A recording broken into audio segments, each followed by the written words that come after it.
আর এবার ডেবরার দিকে নজর রাখি। ডেবরায় হইপথে রাস্তা জবরদখল, স্থানীয় ব্যবসায়ীদের বিরুদ্ধে জবরদখলের অভিযোগ। মাঝ রাস্তায় দরজা বসিয়েই জবরদখল করা হয়েছে।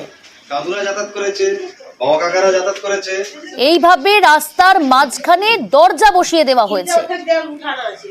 যাতায়াতের রাস্তায় মাঝ রাস্তায় দরজা বসিয়ে জবরদখল, যাতে চরম হয়রানিতে পড়তে হচ্ছে গ্রামবাসীদের। ঘুরপথে যাতায়াত করতে হয়েছে। কিন্তু কেন এইভাবে মাঝ রাস্তায় দরজা বসিয়ে দিলেন? কারা বসালেন? কেনই বা বসালেন? দিগ্বিজয় রয়েছে সহকর্মী।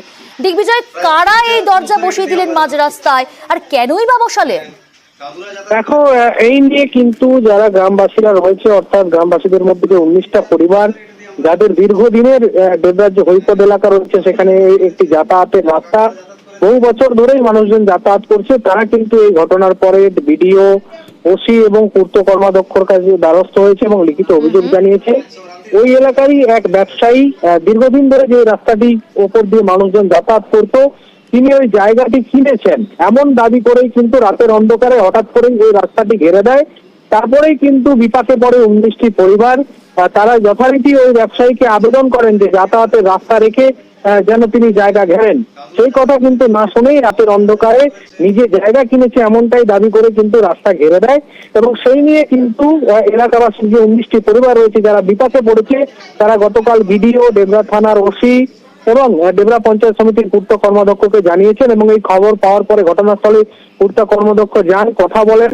এলাকাবাসীরা চাইছেন আলোচনা সাপেক্ষে তাদের যাতায়াতের রাস্তাটি যদি দেওয়া হয়। কিন্তু সেক্ষেত্রে যার বিরুদ্ধে অভিযোগ, সেই ব্যবসায়ী, তিনি কিন্তু আমাদেরকে সরাসরি কিছু বলতে চাইছেন না। তিনি যেটা জানিয়েছেন, যা বলার তিনি আইনে যাবেন, আদালতের মাধ্যমে উত্তর দেবেন।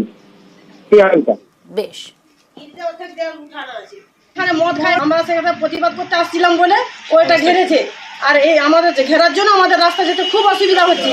আমাদের হসপিটাল, নার্সিংহোম, স্কুল, কলেজ সব এইটাই রাস্তা। আমাদের এখানে এতগুলো পরিবার আছে, কি করে যাবো আমরা? কতগুলো পরিবার যাতায়াত করে? 18 থেকে 19টা গ্রামেরই করে, বাকি গ্রামের লোকও যাতায়াত করে। আমাদের দীর্ঘদিনের রাস্তা, কিন্তু হঠাৎ করে 2-3 দিন আগে রাতের অন্ধকারে এই রাস্তাকে ঘিরে দিয়েছে। আমরা যাতায়াত করতে পারছি না। এই রাস্তাটাই আমাদের একমাত্র বেরানোর রাস্তা। কেন ঘেরলো? ঘিরেছে, এখানে বলেছে আমি জায়গা কিনেছি সেই জন্য ঘিরেছি, কিন্তু রাস্তা দীর্ঘদিনের ছাড়া আছে। আমরা অঞ্চল প্রধানকে দরখাস্ত করেছি, আমাদের ডেবরায় যে পূর্ত কর্মাধ্যক্ষ, ওনাকে দরখাস্ত করেছি, আমরা থানায় অ্যাপ্লিকেশন করেছি।